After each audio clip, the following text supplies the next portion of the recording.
היי שר, אני כל הזמן מבטיחה שאני אשלח סרטון שמספר לך כמה חבר'ה שהבאת לפה היו תותחים, אז הנה, עכשיו יש לי רגע להגיד לך.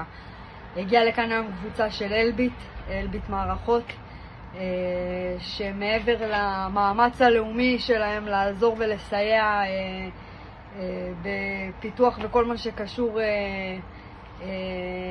לביטחון של ישראל, אז הם עכשיו היו פה אצלי בשטח ועזרו גם בביטחון המזון של ישראל. איזה קבוצה אלופה.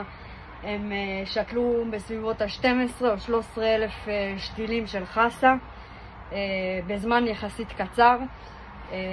חבר'ה חדורי מטרה, הם רואים שהם חבר'ה רציניים ורואים שהם באמת באו לעזור, ותודה, תודה רבה על זה. תודה לביר בזאר ולכל מי שלוקח חלק בתוך הדבר הזה, ותודה לך ששלחת אותם.